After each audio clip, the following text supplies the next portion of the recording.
So Steve, two people have asked me on your Better Schools, Fewer Rules, what are the fewer rules?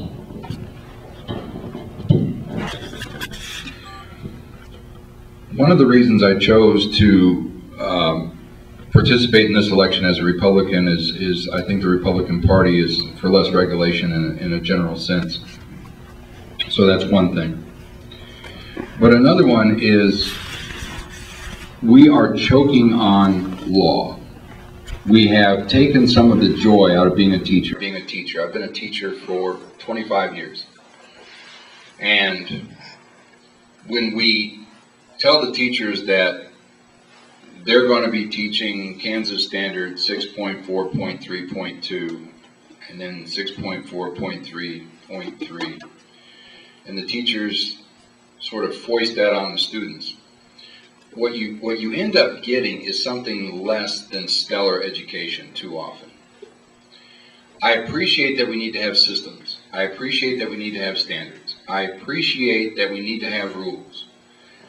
But in our political discourse these days, we tend to think of all or nothing. You're either with us or against us. I've been getting quite an education in that very thing, campaigning as a Republican. Well, you know, are you for science or are you for God? As if they're incompatible. I think there's room for both.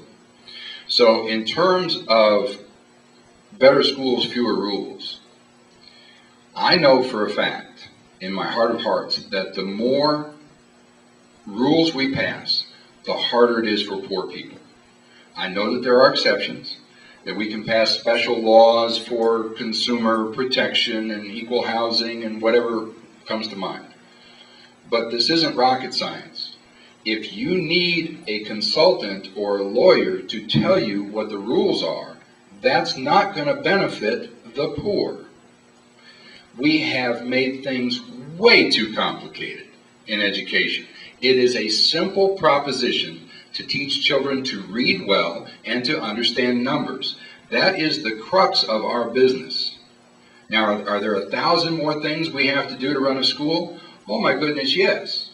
And I'm not trying to oversimplify it where reading and math is all we have to do. I want to keep the traditional things that we've come to know and love, from Valentine's Day parties to prom and Friday night football.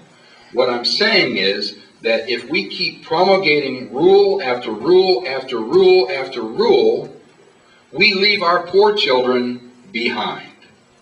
We can do better with fewer rules. All right, 30 seconds. Any particular rules you're after here? Well, one of the things that drives me is teacher certification. We need our colleges of education to do more with the preparation of our primary school students, primary school teachers. When you are teaching little ones, you need that pedagogy. You need to know something about how to manage a classroom, and you need to know something about child psychology. But by the time you get to second year physics, it's not about classroom management. It's about knowing second year physics. So as we get our colleges of education to do more in the preparation of our primary school teachers, we need to welcome our professionals into our secondary schools. And if I may add, I've been fighting this thing for 25 years, and the argument that I always hear is, well, Mr. Roberts, just because you're an engineer doesn't mean you can teach algebra. And when I hear that now, I say that again, because that's exactly true. The fact that I'm an engineer does not make me automatically a math teacher. The fact that I'm a great math teacher makes me a great math teacher, and I had to prove myself to the state by getting a master's degree in education when I was already a master math teacher. I'm going to follow this up, because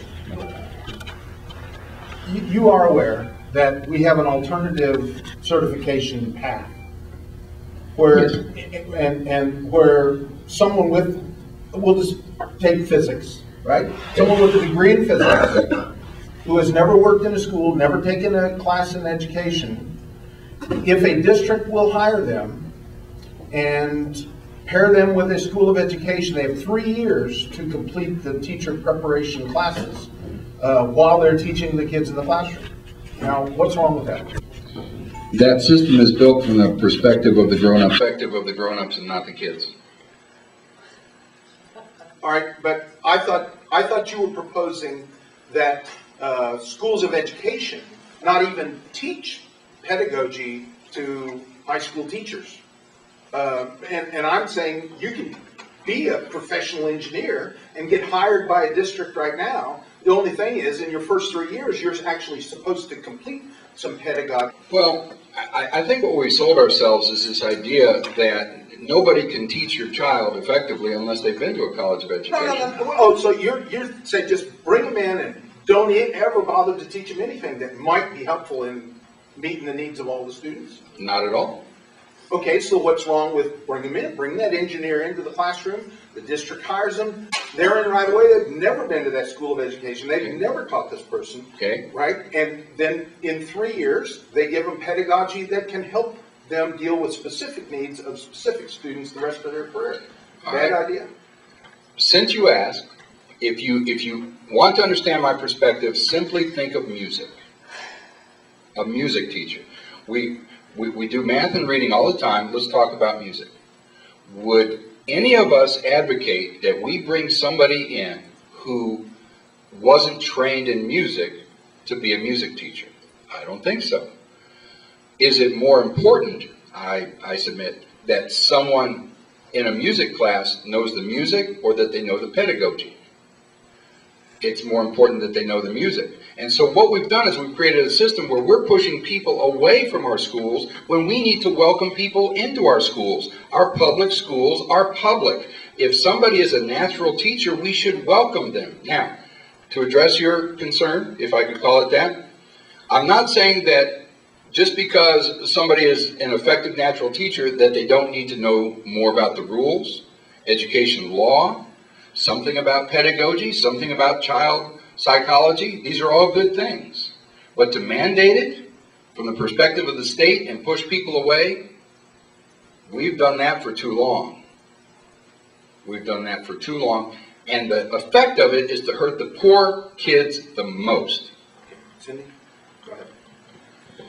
I would like to respond to that a little bit because in today's society we have many parents who think their children never do anything wrong at all.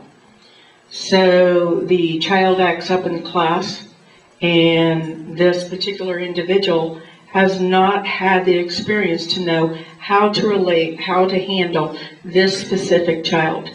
What can happen is, if they have not been through these law classes, if they have not been through the pedagogy, if they go and touch a student, if they say something wrong, they have harmed themselves, but more than that, they've endangered the school district because they don't know what is appropriate and not appropriate. And in today's society, I will guarantee you that parents will come back and say, that's my child, they can do no wrong, and you just called them something.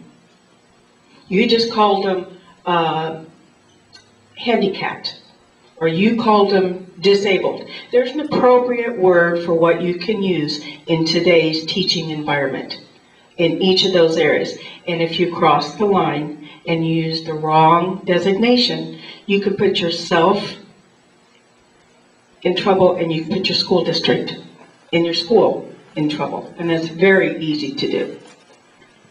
Okay, Cindy, keep the mic. Here's the question that's yours, and then Steve can add.